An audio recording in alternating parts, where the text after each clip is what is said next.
All right, sports fans, it's another Friday, so it must be time for another Q&A with Alan and Marshall. I'm Marshall Atkinson, And I'm Alan Howe with Easiway.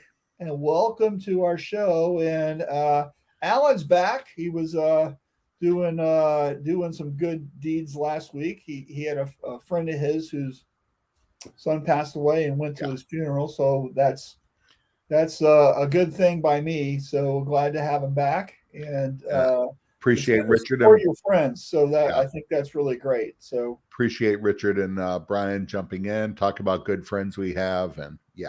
yeah.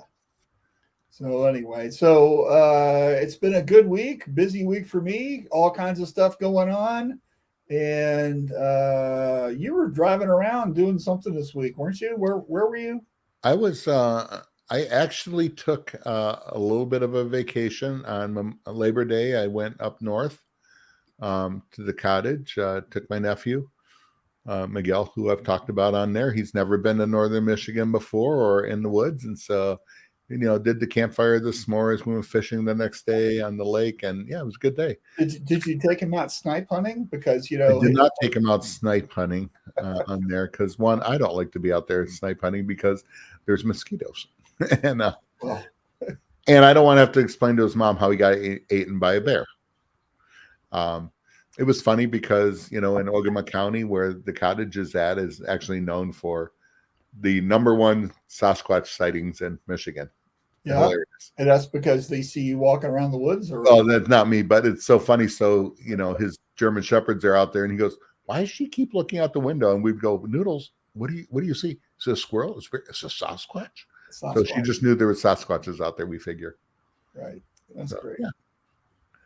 But So I had that, and then I was just around Michigan. I was in Sterling Heights seeing a dealer. I had lunch yesterday. I was in down by the airport in Taylor and stuff, seeing some clients. Had lunch with our friend Richard Greaves. yeah, he just said that. There it is. So yeah, it's always good to hook up with him. So good. So lots of good things happening everywhere. It was really great, busy week for me. Got a huge thing that just happened, which is my Midjourney website officially launched. Here it is. da da da. The web page we've been working on for 6 weeks is finally launched. This is at midjourneyexperience.com. Here's how you sign up for the newsletter. And I think it's going to be a big deal. And so this is the launch pad for a whole bunch of marketing and things that we're going to be doing with it. And if you haven't signed up for the newsletter, please do. And if you click Start Your Experience, you can choose between getting the first issue, which is like the intro to Midjourney, what is it kind of a thing. You can get that for free before you start signing up. So if you just want to test it out, that's how you can do it. Right? Yeah. Anyway, big thanks to Sublime Media Group for building the website for me. And if you've been to Shirt Lab or watched the Jerseys Adventures in Apparel Decorating Group, these are the guys that are doing the videos. Yep. But they also have a whole website division.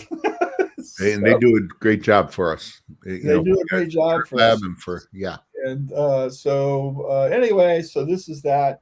And big thanks. And also want to give a shout out to Lisa Greer, who is my ConvertKit expert that's helping me with the newsletter. Both Lisa and Austin were like chatting like a bunch of squirrels trying to get this thing built. Right? So love it. So thank you for everybody. And this goes to show it's who, not how. Yep. I didn't, of course, the look and feel of the website, I designed all that, but Austin had to build what I wanted, right? So that was the thing. So good job, Austin. Appreciate you, buddy. Like he's watching, but Anyway, to the next project already. Huh?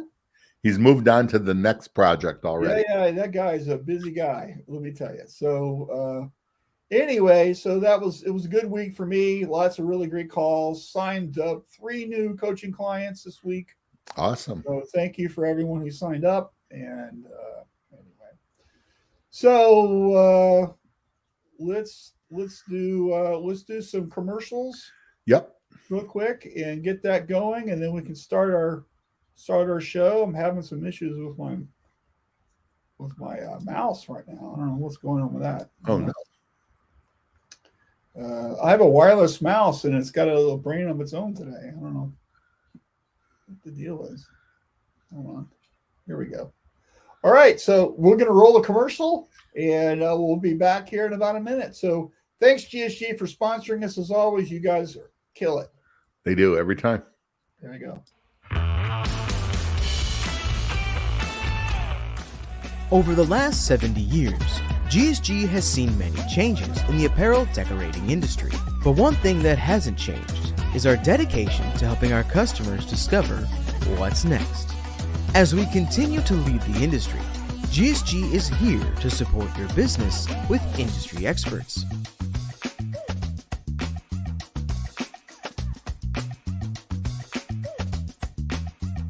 The latest innovative products,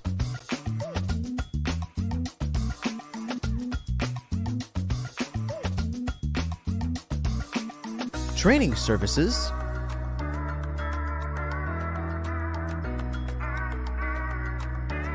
and by delivering the perfect order.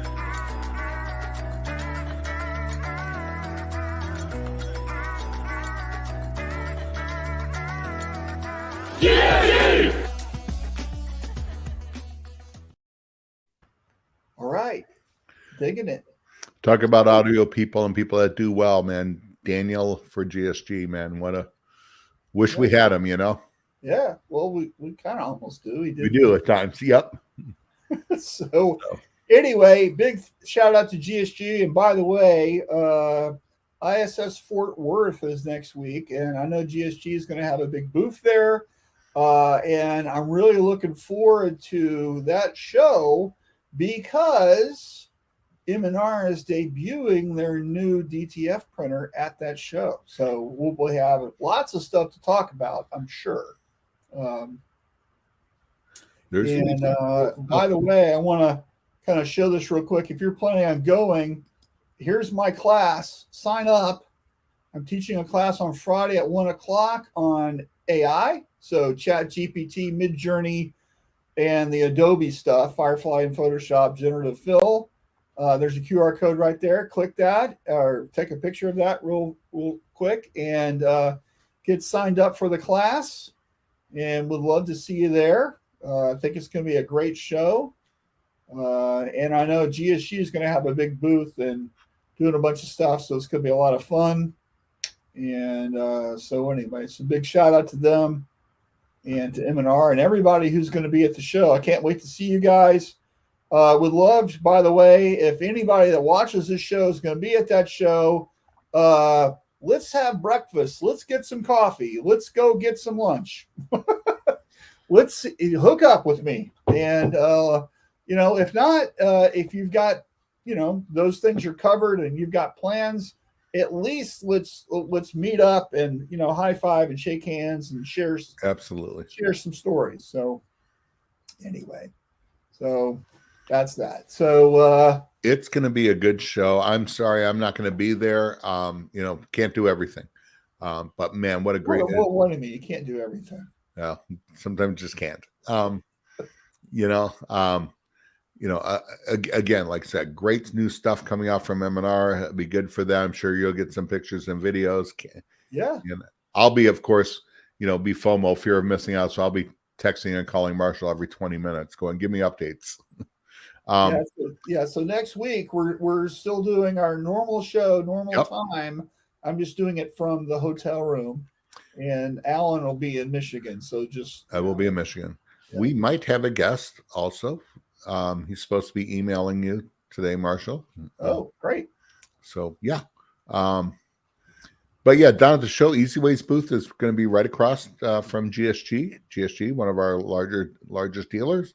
And there's going to be a blue water machine, an HP1, high pressure washer in a box there. So stop by, see Alex, see Steve. You would think I would know that number, and I don't because I'm not going. Will Alex be there? Alex will be there. Steve Nelson will be there. Okay. Well, there you go. Jesse Now from you Blue can Water do will be there. So yeah. Stop by and see him. Right. So Okay. Well, hey, let's get our first topic. Do you remember what it is without looking? well, not without look. You do it all the time. I have to look. Peter? Non-value time. Non-value time, right? So this is important. And I think because a lot of folks spend a lot of time like a hamster in the wheel, just going crazy, working really super hard, and they're not getting paid for it. Yep. So I think it's really important to catalog this stuff, right? And these are the things that you're doing right now, right? And where there's no value to that, right? So why are you doing it? What's going on with that? And this could be anything. This could be from you looking at Facebook all day, and like sometimes, I go on Facebook occasionally. I try to limit it, but there's people that you see on Facebook like all day. Don't these people work? I mean, I don't understand. Exactly. Right? And then there's other things where this is, problems causing downtime or whatever. So it's like the whole range, right? And so I think if you're really looking about how you can get more accomplished in a day, look at your non-value time. And one of the things that when I do a shop visit, I like to look at and observe employees, especially in production, working, the front office working, right? We're supposed to start at 6 o'clock in the morning or 7 or whatever the time is, right? What happens first thing in the morning, right? I like to see how we get started in working, right? And a lot of times, even though the staff comes in at 7, that first shirt isn't embroidered or printed or whatever until like almost 8 o'clock. Yeah. What's going on, right? And then if you look at, let's say there's a break at 10:30 or something, right? Do they take the pre-break? So at 10:20, 15 minutes before taking their break, and their breaks at 10:30, and then post-break it's another 10 minutes. So even though they're supposed to get a 10 or 15-minute break, it's more like a half an hour, right? Yeah.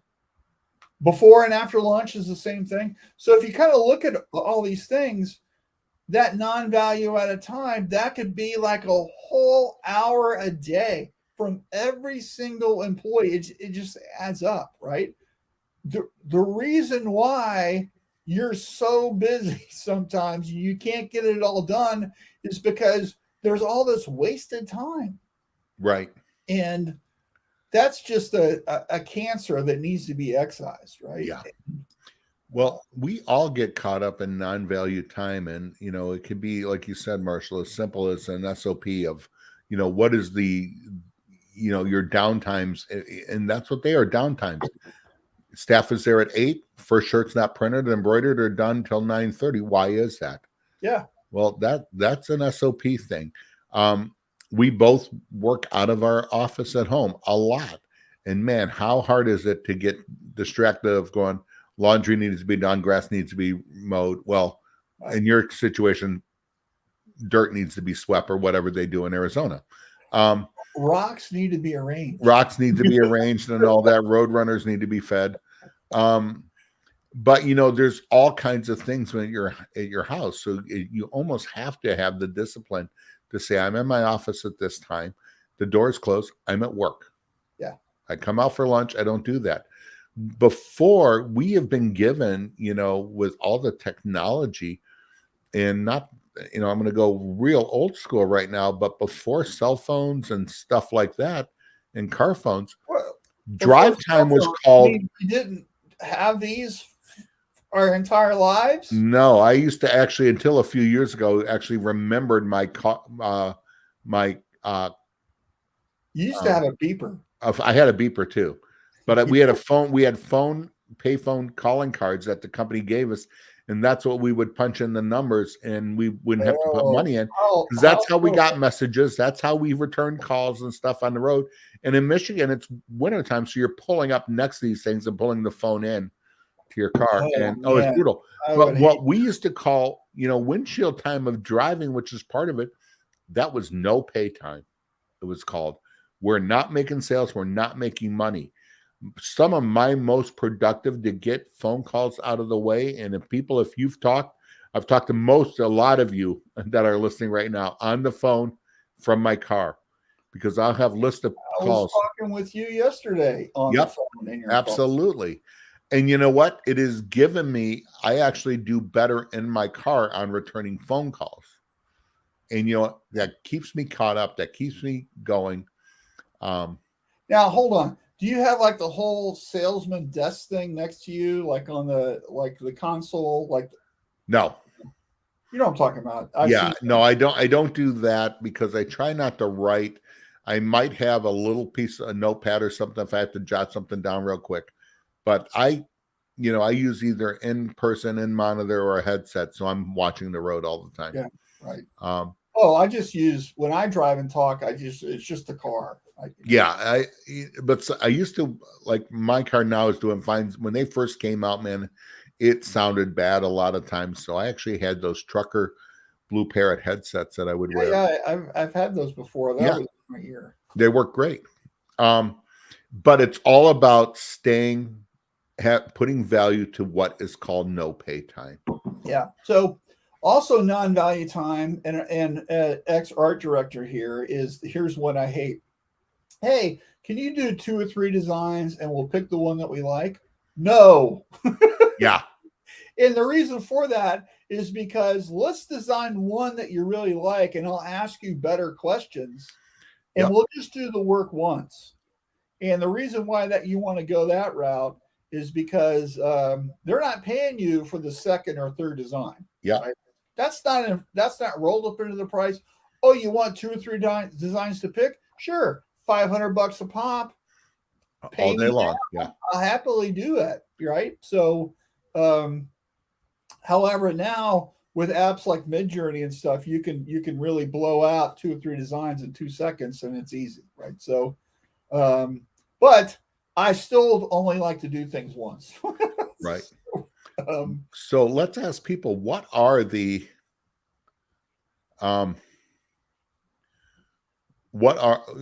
things that is sucking your value? What's your non-value time? What's on your list? What's on your hit list? Yep. And we got some people here, and we need to. We've kind of skipped over some things, right? So, Ray's here. Good seeing you. Hey, if you're going to be in Fort Worth, let me know. Charles is here. Hey, Charles, will you be in Fort Worth? Hope so. Charles, you have not been to a trade show since I first met you, and this is a little disheartening. Yeah. Mike's here. Hey, Mike. California. Mike sent me some stuff yesterday. Thanks, Mike, for the thinking of me. Jitendra is here from India or wherever. Yeah, good seeing you. And everything should be in a written process as much as possible. Then you can see whether people have inserted waste time or functions. Exactly. Love it. Yeah. Dean says, pop in late today, fellas. Alan, you lose some linebackers. Marshall, did you love that FSU win over LSU as much as I did? We can blow this whole hour real quick. You want to get started talking about Florida State football. Okay. So, by the way, if we're on your schedule this year, you're about to go down. So I just leave if we want to talk about the Detroit Lions winning, I'm all over it. I mean, in Detroit Lions just don't win. Yeah, it's a banner year. They were probably flipping over. Peter Walsh on here. I guess he's not going to talk about the Chiefs today. It hurts me. So. I finally get to talk about the Lions, and Peter's not on. So yeah. So Ray says beeper and caller card with a map, literally, of all where the phone from car booths were. Absolutely, 100%. Brian says, "Good morning, gentlemen." I guess, does he know us? You know what? We let him co-host once, and he becomes formal. Yeah. Brian, again, thank you so much for jumping in last minute. You're awesome, man. Yeah. Ray says, I have a notebook in the car, Bluetooth satellite, calls in the car all day long, rolling office. VWs have a great Bluetooth. That's great. Ghost is here from Sweden. Good seeing you. Hurley's here from Canada. Good seeing you. Hey, Chris. We're international today, baby. India, Canada, Sweden. In New Mexico. Linebackers a hop, pounds. Wait. You look good, my man. Just happy to see Brian Kelly lose, right? Thank Okay, you. so there you go. It wasn't linebackers, it was pounds. I knew what he was asking. I didn't want to say. I am down over 30 pounds. So thank you, Dean. That's fantastic. Yes. Chiefs loss was horrible. Tip of the hat to the Lions. Thank you. It was, for Detroit, I mean, everybody knows the whole Lions saga story. I'm trying not to be overly excited. So what's the coach's name? He was on Hard Knocks last year, right? Same guy, right? Gosh, you just caught me. I want to say Brian Smith, but that's not it. Dan Campbell. Yeah, Dan Campbell. That's right. Hey, good fan. Yeah. So yeah. Right, poor value. Watching machine or screen maintenance being done during the job when they could have been scheduled as a job and done in advance. Waste of time. Yeah. Exactly. So machine maintenance is done at 4:00 in the morning or 10:00 at night or whatever when the printers aren't there. Yep. Okay. And by the way, if you're not scheduling your machine maintenance, your machine will schedule it for you. 100%. It'll take twice as long. And it'll be right when that big job has to go out. Yep. Because and then you'll hear the sucking. Our good friend Murphy. What's it? And then you'll hear the big sucking sound, and that is your profits going down the drain. That's right. That's right. Because you got to fly the guy in. Right? Absolutely. How much difference is fly the guy in versus you just handling it yourself, right? So, well, how about scheduling it is just preventative maintenance? Well, that's what I'm talking about. Just keeping up with it. Are you greasing your points? Are you cleaning the machine? Are you wiping it down? Are you I've been to so many shops where it's like, oh my God, like, how do you guys stand this? Like it makes my skin crawl just being in here. Right. I can't tell you the hundreds of pictures I have of stuff that's just like, can you believe this? Right. I actually, I was at the M&R tour and I was talking with one of the guys there, mm-hmm. and we were comparing horror picture photos. And my favorite was the baling wire wrapping around the print head. Nice. On one of them. He's like, oh, that's nothing. Look at this. I don't keep pictures like that. I'm afraid to take them in shops because somebody will recognize it. So there was this picture that he showed me where there was at least 2 inches of lint on top of the press. Oh. So. You know what? Because that's not a maintenance issue, because you don't have to worry about maintenance, because when your building's gone and on fire, then that'll take care of itself. So Ray says maintenance should be a job number on the schedule, so it cannot be pushed by jobs. That's the common issue. Too busy to do the maintenance. Yep. I love that. Well, just like I always had a dedicated guy, right? And we sent him to the equipment manufacturer for training, yep. And he knew how to do the thing, and we paid him more money, and he came in at night or early in the morning or whatever, and it was on our schedule, right? It was like exactly the way it needed to be, right? And then also coinciding with this is the whole lockout tagout program and all that, yep. Right? So you got to have all that stuff, right? Yep, exactly. All right, so non-value time. What are also some non-value time? I think is doing things for free. Also doing ridiculous things like printing a 10-color job on 8 shirts. Yeah. Like before you even set that job up, you were losing money, right? And right. You better be charging $90 we're charging the customer. You're not charging anywhere close to what right. You need to be doing for that to be profitable, right? So I would lump that in with non-value time as well. But that's different than doing a sample for a big order. Mm. So don't get that confused, right? So, and I'm a big believer in samples, by the way, are a separate order in your system. You can schedule the sample, and then the other job is scheduled with its own unique order number, and it's put on hold Yep. until the sample is approved. And the reason why I like to do that rather than just pulling a couple shirts from the main order is because then you can keep track of the sample order and it can have its own shipping and its own scheduling. And by the way, you should be printing that sample on the same machine you're going to run the job on, right? And of course, it could be embroidery also. So Yep. whatever.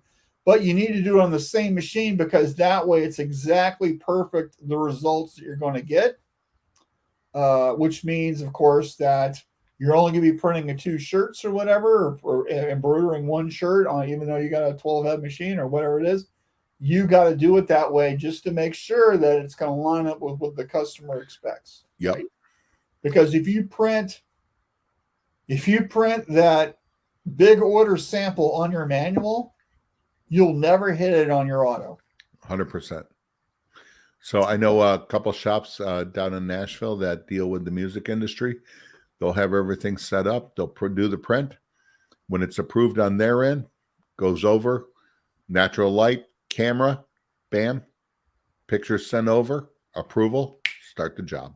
Yeah, you talking about Andy? Andy, no, Andy did it too, but there was another company too. I've seen 2 or 3 of them do it that way. Right. So anyway, non-value added time. So throwing this out here, are you tracking this? Are you keeping a log of this? Is there a spreadsheet?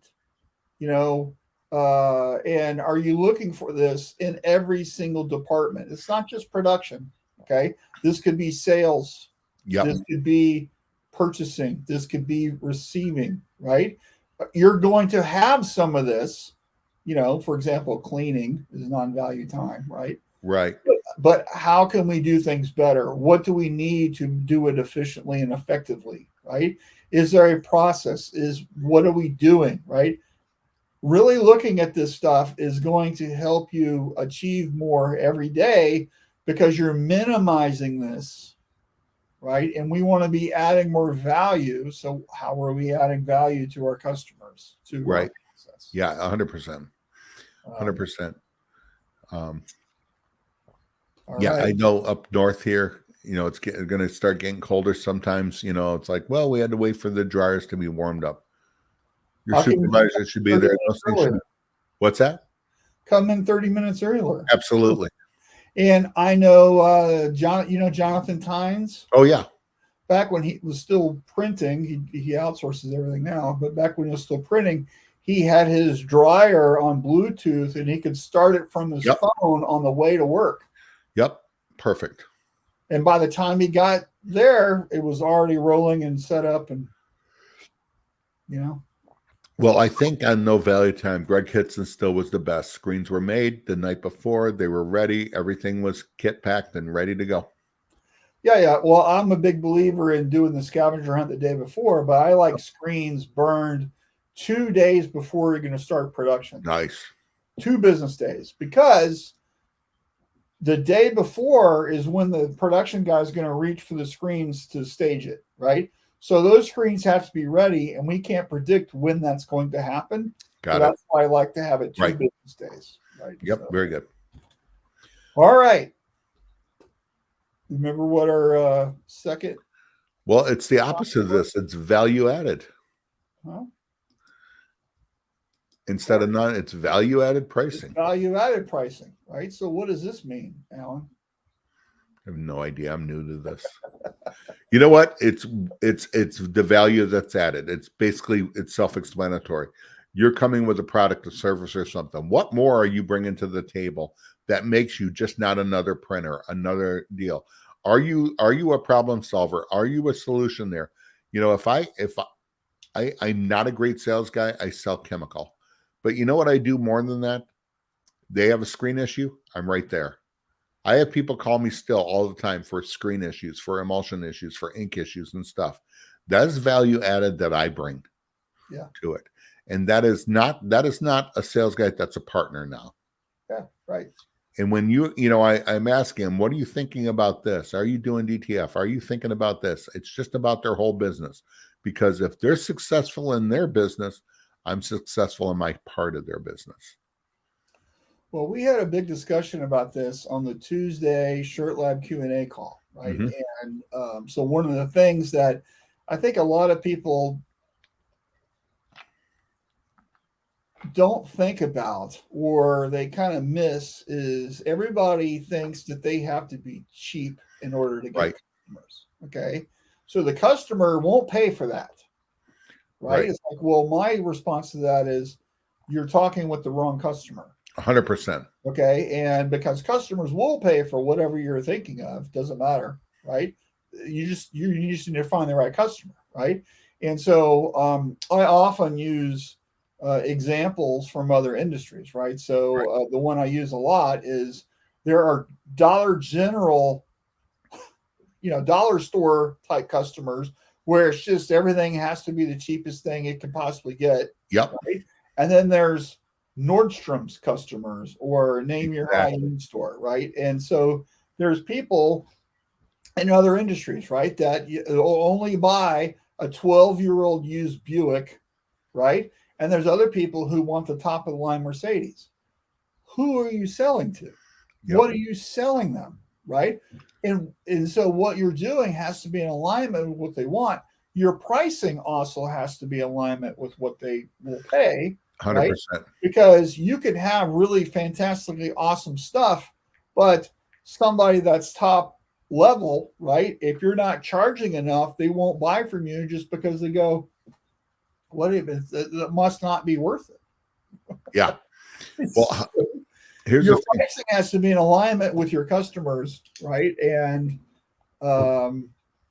then your value added here is all the other stuff that you're bringing that you're not a commodity, right? This could be speed, this could be convenience, this could be saving them time, this could be your creativity or your expertise, this could be a lot of things. I tell you what, it's not customer service, right? Because that's a default, right? Yep. It's not quality of your printing, because what is that anyway? Define quality, right? Nobody, your customers they can't tell you what quality is, right? And also that's a default, right? Because if you have crappy printing, you're going to lose the customer. If you have crappy customer service, you're going to lose the customer, right? So to me, value adding a lot of times is problem solving and knowing what your customer really, really wants. Yep. Right. And if you've got that dialed in, if you're solving customers' problems for your customers, a lot of times they're not even, the price isn't even the on the table because they want the problem solved. Right. So anyway, so I love you guys to throw out there. What do you think about value-added pricing? What do you do? Right. So, well, Marshall, I like what you put. It's all about how you market yourself and how you put yourself out there, what customer you're going to. Here's the one I think of all the time. It's not within our industry. Apple products. You get a new Apple product, there's going to be hordes of people. They're going to go, I want the first one. They don't know if the newest one's going to work, and there'll be a new one in 6 months. They don't care. They're out there. Now, I'm an Apple guy. I have a MacBook. I have that. I do pay more for it. I like them. But you know what? You're a Google guy. You have a Google Pixel phone and stuff. You're a Google guy. So, but I have a Mac computer. I've got other Mac stuff, right? So I'm not in the cult of Mac where everything has to be Mac. Agreed. So, yeah, I'm not either. And I'm not the guy going, oh, a new phone. I just bought one. A new one's coming out in 6 months. Yeah, I'm not that guy. I will have the same phone for 5 years. Yeah. So Brian says he provides online stores, fulfillment, and bagging that costs more, but saves his customers time. 100%. Okay. He's adding value to the process, right? And they appreciate that. And that's why they're using him. Right. That's great. And of course, he's doing a lot of stuff for schools and teams and stuff. So. Yep. He also says Nordstrom sells a black Nike poly shirt with an orange left chest swoosh transfer for $50. Bella sells a blank 2001 CVC in Los Angeles for $25. How convenient. Yep. And Glenn's here. Greetings from Kansas City. Hey, Glenn. Is Glenn a Chiefs fan? Glenn's not originally from Kansas City, I don't think. I don't know. Right.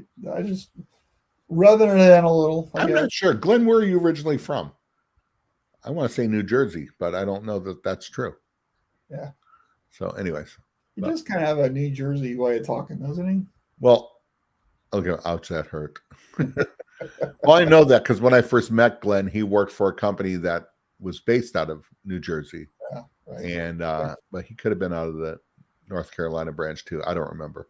Yeah. All right. So what are he's from Philadelphia? Oh wow, that did hurt. I'm sorry, buddy. So all right. So what are other things that we should be considering about value-added pricing?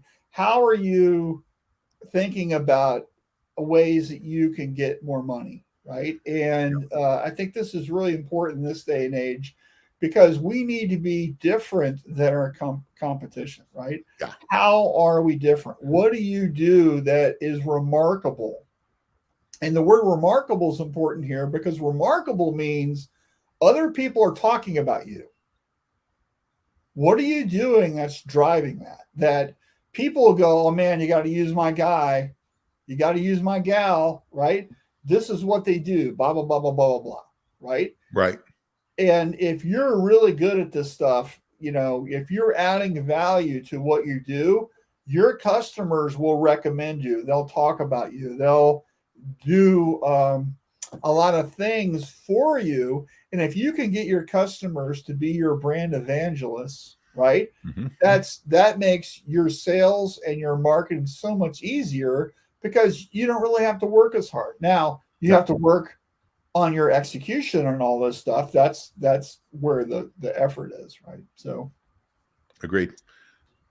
Here you go. Daryl, right here. Listen carefully.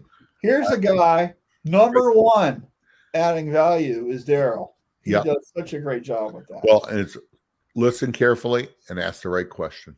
Yep.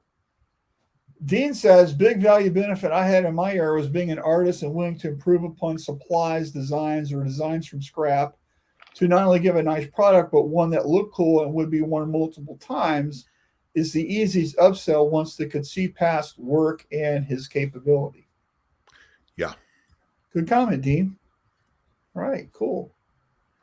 All right, let's get this fired up here. So we want to share. All right, hold on. He's got a follow-up. AI is making that a lot easier for a lot of shops now, though, on occasion to do so. Use it to your benefit. Did I mention that we have a new Mid-Journey newsletter website? You might want to mention it again. I think we have a link. Yeah. All right. So let's give GSG a shout out here, right? Absolutely. So we want to show the Pulse and Pulse Magazine. You just go to gogsg.com. Here's our Pulse Magazine, which is on their website. This has all types of really great products that you can buy. There's pricing, there's tips, there's, just different ideas, QR codes. It's all right here in the Pulse Magazine. They do this once a quarter and they replace it and do some new things. So whatever you need, kind of go to the Pulse Magazine and get your supply hat on, right? And one thing I'll throw out here is that you get a discount when you order online. It's a percent, but if you're ordering supplies all the time, that adds up. 100%. Yeah. So And anyway, a lot of those. Thanks, GSG. A lot of those individual prices at GSG and the Pulse are discounted prices too. It's an extra $5. It's an extra whatever. So could be a product you're already using and have at it. Yeah.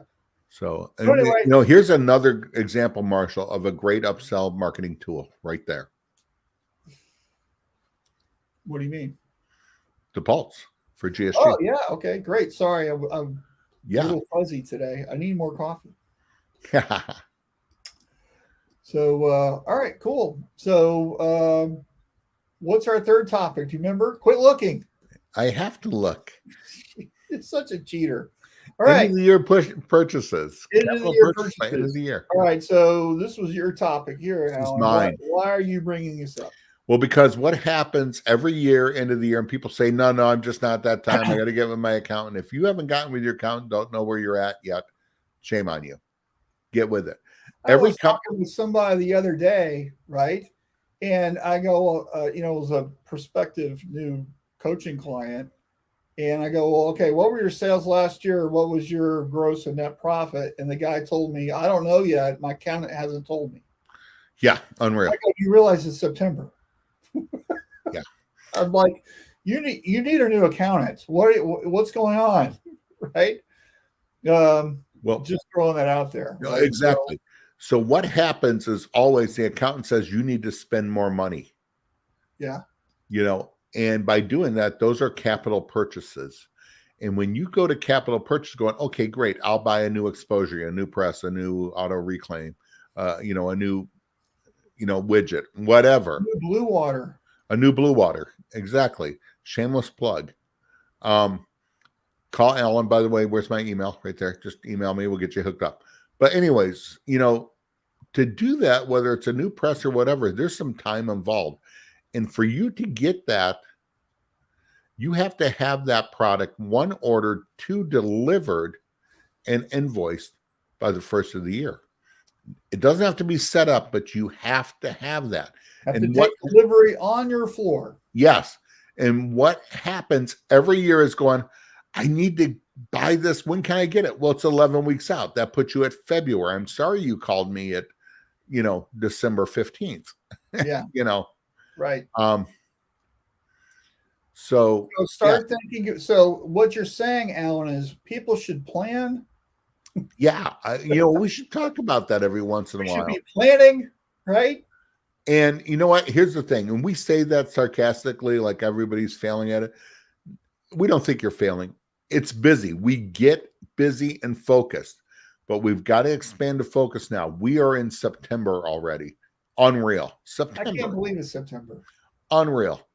And although I'm happy because it's football season.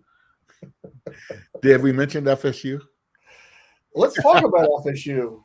But anyway, so you know what? We need to be thinking about what am I going to need to purchase? Where are those capital expenditures? Because you're going to want that tax break. Do you need to get with your bank, with your financial guy, with whatever, and do that and get with your supplier, your manufacturer, and get it on order. Don't wait till the last minute. Mm-hmm.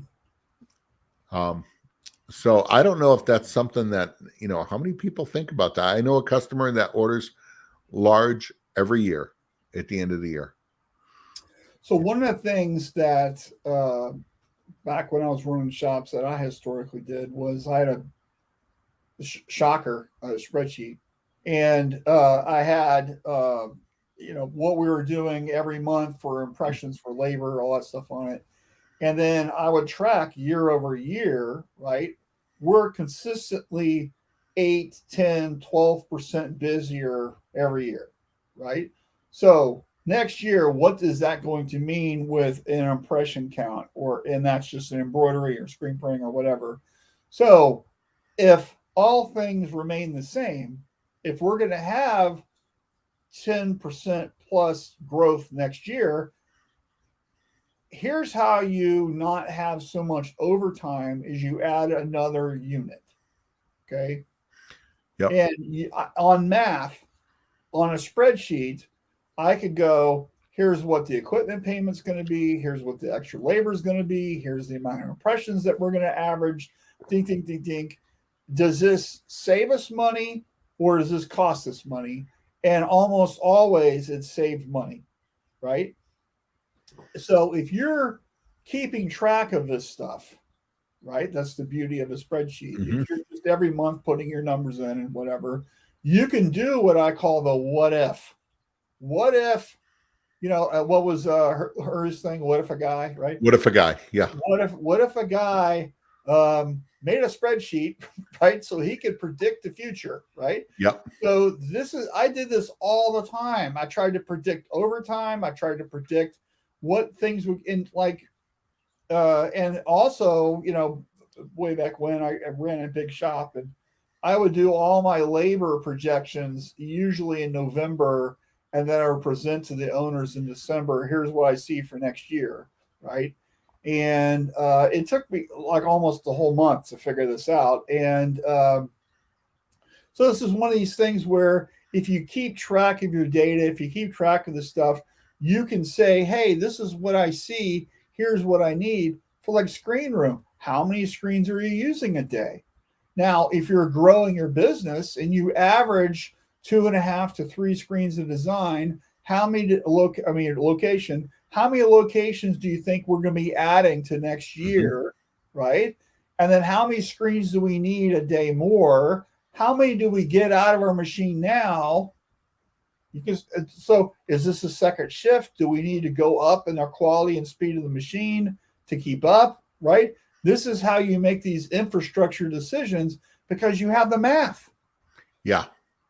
But if you're not keeping track of this stuff, if you're just flying by the seat of your pants, then it's a gut feeling. And and the problem with a gut feeling is sometimes you bet wrong. Yeah. So, Yeah, absolutely. not saying that everything I did always worked out perfect, because you get a big client that leaves you or something, now you're in a hole, right? So, but exactly. But this is how you can help do this stuff, is by using tools, right? And I'm a spreadsheet freak. I love a spreadsheet. So, well, I love that you use the analogy of how many screens am I using. Now we go back into the reclaim, saying, oh, well, I only reclaim this many screens a day. Okay, that's how many you reclaim a day. How many should you be reclaiming? yes. Well, I reclaim 50 a day. Oh, well, there's still another 75 that need to be done. Okay, so you need focus problem here. All right, you're right. So, it's just, what should you be doing, and why are you not hitting the number? Yep, is it your process? Is it your person in there? Is it what's hanging you up? Yep. All right, get on this. And you know what, Marshall? The time is not to wait. Well, I'll just talk to him at a show. Well, unless it's Fort Worth next week and you're talking to GSG or Blue Water there, you wait till next month at Printing United. Yeah, sorry, you're gonna be pushing that timeline. There's a line for equipment sometimes. Yes, there are. You're at the end. Absolutely. Are you a guy that buys 20 presses a year? No. Okay. Well, you're at the end. Yeah, exactly. So, all right. So Daryl says this is in his listen carefully thing before he offers solutions or pricing, right? Absolutely. So he's asking questions. He's getting feedback. He's listening, understanding the situation. He's not just, oh, you want 300 black Gildans with a 3-color. This is the price. He's asking better questions like, how are you using the shirt? What is going on? What's this for? What do you think? Just different stuff. So William's here. Hey, y'all, from Mountaintop in Virginia. I was just talking with my accountant about that last week, looking at what I'm going to do. So what are you going to do? Can you share? Would love to know your thoughts, since you just had this conversation. How did it go? What did he say? We want to know all that. If it's, you secret, don't share it, but we're just curious. Dean says, if you have the space for it, what are your thoughts on loading up on some routinely used blanks when on sale or available? You then can use from Say-Day runs or hot market reaction printing. Good thing to spend on year the money on, okay. Well, here's the challenge with that. When you buy blanks, when you buy that apparel, right, you're taking an inventory position. Let's say they're black or white or whatever, right? You may or may not be selling those shirts. And I can tell you from the studies that I've done, it's really hard to predict what a customer wants from a color or size thing, right? We always kept white, black, gray, team color, depending on where you live, right? That's what we usually stocked, usually 2 cases per size. That's just what we usually kept. Was that in most of the orders are not those colors. So. Right. Marshall, was that up in Milwaukee you did that? That was in Milwaukee and in Florida, right? And and so it's like one of these things where you keep shirts on hand, right? But not everybody can afford to do that. I think it's a good idea. Or have the space to do. But here's also the problem is, what's the fabric content? There's like numerous challenges with that, right? 100%. So, but it's good to have stuff in case there's a rush order or whatever you need.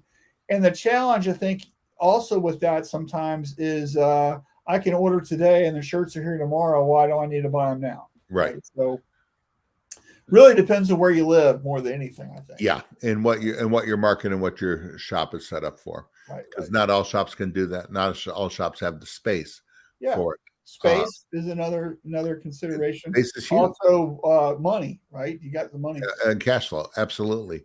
I do have a client that if he's not making capital purchases of equipment, he will buy.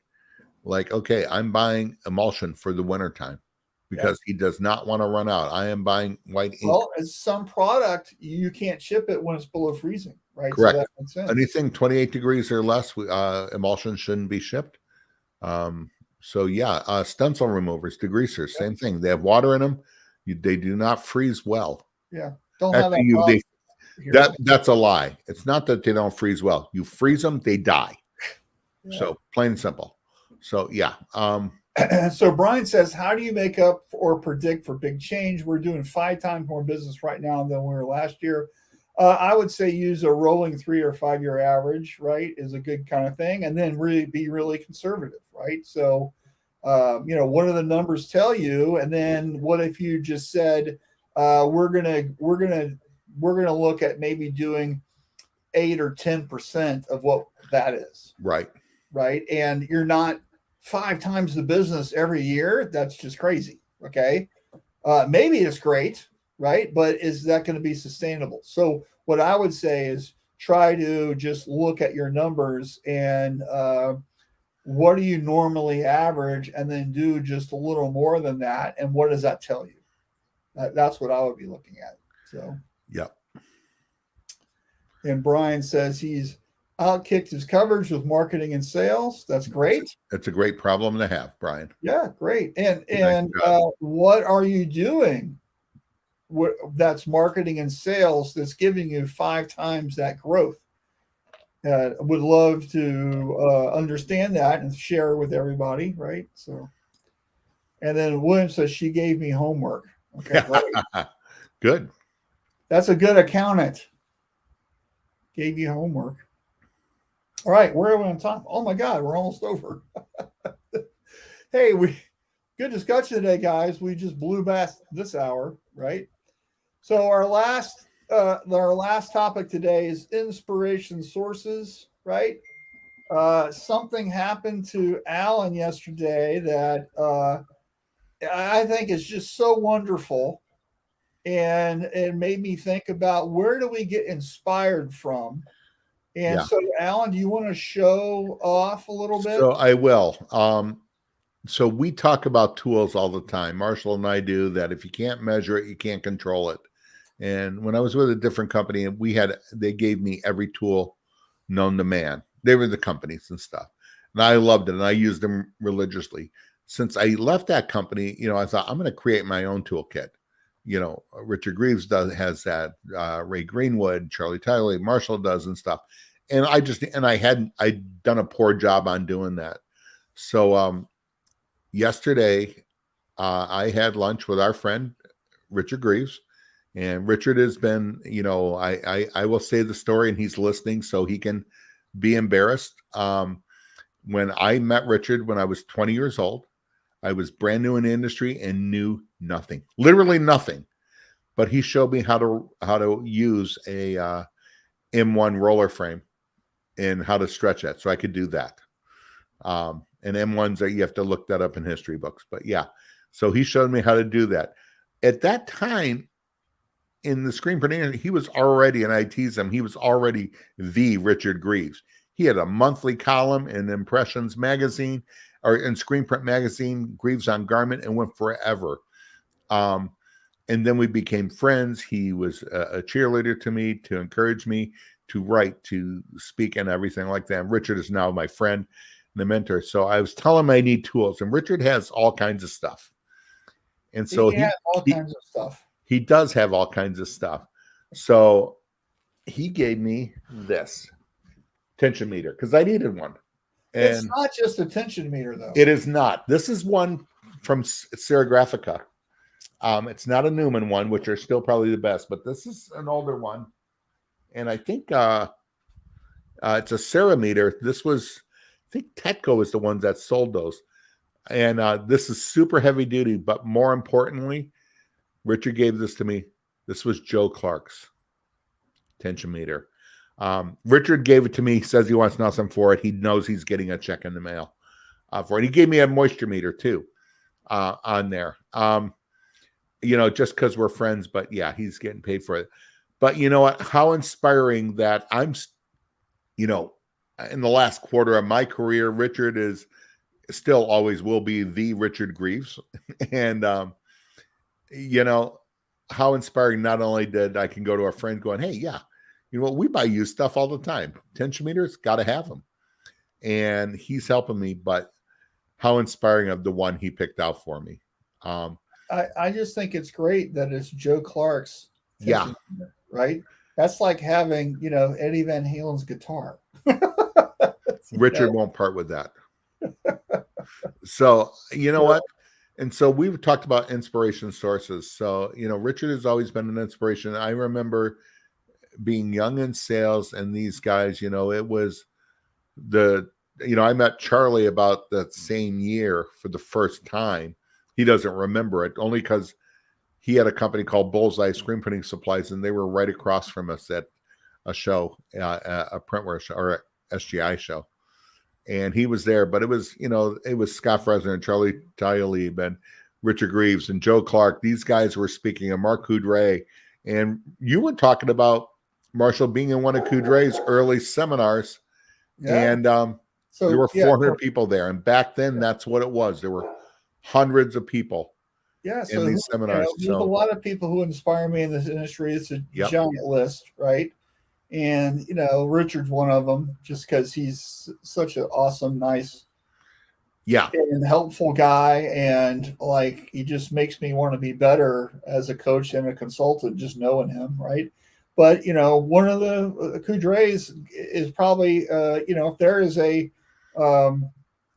if there is a Mount Rushmore of screen printing, I know Coudray's face is on it. Right. And let me tell you, I met him forever ago, back when everybody was trying to figure out how New Buffalo was doing their amazing simulated process stuff in the 90s, right? The photorealism on black shirt. I took a class and I can't remember what show. I want to say it was probably SGIA, but it could have been ISS, like Tampa or something. Long Beach wasn't the big show back then, and there was 300 or 400 people in the room. And of course, Mark was talking about some stuff that I didn't quite understand. And then after the thing, I waited in line patiently with the other throngs of people who wanted to ask Mark something, and shook his hand and asked my question, which to this day, I can't remember what it was, but introduced myself, and he answered my question, which shed the enlightenment that I needed on the situation. And that was it. Right. And so that really helped me out at that point. And of course, I've taken, I don't know how many classes from Mark since then, and since we've become friends and stuff. So it's just, there's always people that are out there that you look to as, the sunlight, right, or the guiding star or whatever. And some of these are authors, some of these are artists for me, some of these are personal friends, or kind of a thing. And you pick up inspiration from people. And I thought it might be nice just to, and I love that Joe Clark story. So anybody watching right now, who are your inspirations? Who do you look up to? Who are your heroes in the industry? That would be kind of fun to kind of just throw out there. And I like, Marshall, you said some of yours are artists and other people, and, Glenn just posted right there. And like when I first started, I'll give you a comment. I told Glenn this before. When I was first asked to write for a magazine, there was a magazine called Screenplay, and Glenn wrote for that a lot. It was part of Impressions and stuff, or it's part of Screenprint. And when they asked me to write, I said, I'm not a writer. I didn't, I'm in my 20s and stuff. And I actually didn't at the time. I didn't even start then. But, because I'm thinking of Coudray and Joe Clark and stuff like that. And I remember Steve Ducelli and Mark Goodrich were there, and they go, Alan, do you read their stuff? I go, I read all their stuff. They go, do you understand all of it? I go, I understand a fraction of it, because you're rereading it twice. But they go, who do you read? And he's listening, but him and I have had this. I said, you know who I like to read? I like to read Glenn Shull's stuff. I like to read, and I mentioned that. And because Glenn wrote he wrote a lot like I did. It was understandable. It's fundamentals. Here's what it is. I can apply this now. And they told me, they said, we love having Joe. We love having Mark Coudray, but they got more response off of Glenn Shull stuff on there. And that was inspiring to me, going, you can do this. And I didn't tell Glenn that because he worked back then, because he worked for a competitor, and I would never give him kudos. But yeah. But and that going, okay, maybe I can do that. But I remember sharing that with you in Kansas City at the DAC show a few years ago, and he never knew that. I've known Glenn for years. But yeah, so there are people inspired, and I get inspired now, like hearing Brian's story. I remember meeting Brian for the first time. He's in a little part of Missouri and stuff. The fact what he's doing is awesome. That is great. When I Allie Banholzer, meeting her for the first time, let's talk about just inspired. How can you not be inspired? Yeah. Right. Brian Bufka says he stood on a street corner of Fort Worth with Richard and Mark for 2 hours, was joined by Eric Solomon, and was giddy afterwards. Mark kept asking me why. And that's one of Mark's things, is he's like teaches with the Socratic method, which is he's not giving you the answer. He wants you to figure it out. So, and he's done that to me a couple of times, and I'm like, all right. I hate that. Shut up, Mark. I don't know the answer. I know. I prayed for 2 weeks. I don't know, Mark. So, Mr. Coudray was always Mark Coudray ever since I've been in the industry, and I knew who he was. I didn't know if he knew me. And the first time I remember, I was with Rick Davis, Richard Greaves, and I think Mark Coudray came up talking, and they were getting a picture. And I took the picture, and Mark goes, "Thank you, Alan. That was nice." And then I realized my name tag was flipped up. It's like, wait, he knew who I was. He knew my name. I was all rock starish, Great. It was cool. And I told him that, and he, of course, and then embarrassed Mr. Coudray, which was fun. So Dean says it's obvious, but YouTube is huge for me when cutting my teeth in decorative apparel space. But the big thing was a follow-up by doing additional research on things and reaching out to the talking heads personally to ask questions on things to weed out the BS, because 100%. There is BS out there. 100%. And Glenn says Mark is a challenger. Yes, he is. All right. Well, hey, we're over time, so we need to cut this short. So got big plans this weekend, Mr. Howe? I was gonna go fishing on Saturday, so again, just go out to the ponds. And since I went up north and got skunked, Miguel caught everything, and I caught nothing. And we were fishing. I was fishing for pike and bass, and he wasn't getting. So he switched over and caught like monster-sized bluegill. So it was cool. So I got to go redeem myself and catch bass. So I'm going to go to my dad's ponds and probably do that. Good. But yeah, going well.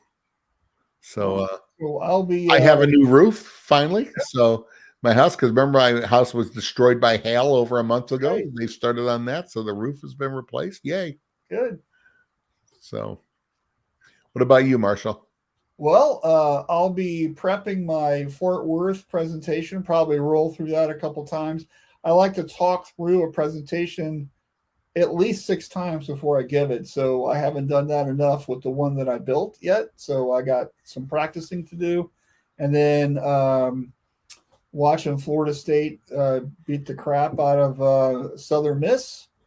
Yep. And we're all, as FSU fans, we're all remembering way back when Southern Miss beat FSU in Jacksonville in an early season game years and years ago. and they had this most amazing quarterback, and nobody could pronounce his name. Do you know who that was? Jaworski? This will tell you how damn old I am. Go ahead. Brett Favre. Brett Favre. And nobody could pronounce the guy's name. I said, Favre, who is this guy? Right. And he killed us. Right. Yep. And but anyway, looking forward to that game. Here, did you see this?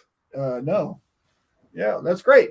Screenprinting heroes, Menners, Greaves, Coudray, Kitson, and Joe Clark. Yeah, Greg Kitson. How do we forget that guy? Right. So, Absolutely. Talking about my favorite Greg Kitson story. You probably know it. So I had just lost my job at T Formation. Right. That's a whole nother subject, but just trying to figure out what to do and realize that there's no way that anybody is ever going to know who I am unless I start a marketing campaign. Mm-hmm. And to me, the easiest thing to do is start writing for the magazines. Right. And so I knew that Greg wrote for Impressions.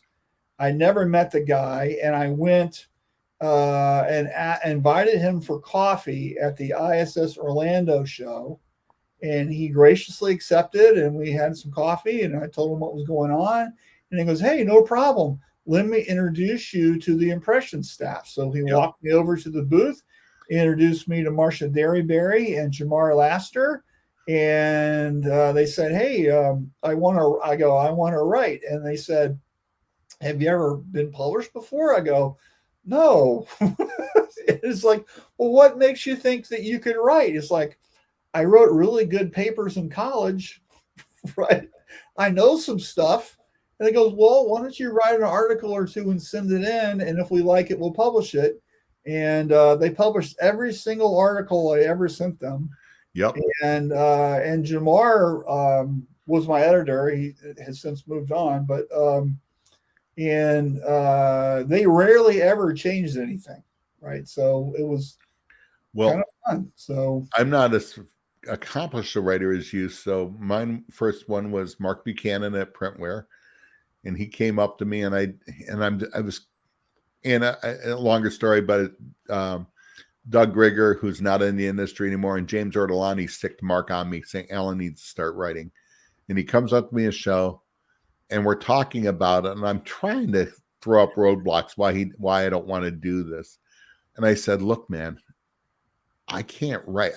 I can maybe get it to a 5th grade level, I think, grammatically and stuff like that, without it being too long and wordy and everything like that."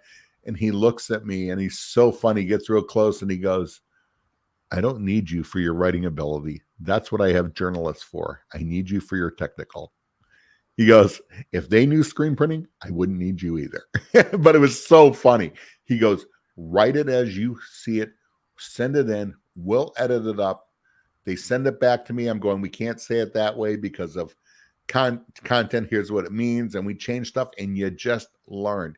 And Mark Buchanan was so gracious and so great on that first article. It's good. It is. I'm not a writer,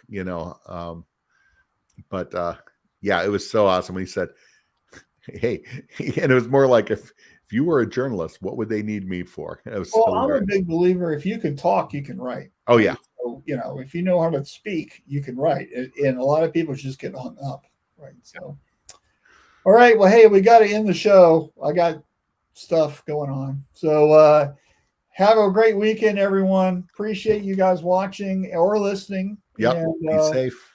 We will see you next week in Fort Worth. Thanks, John. We'll see you next week in Fort Worth. And until then, stay safe, and we'll talk to you later. Have a great weekend, everybody.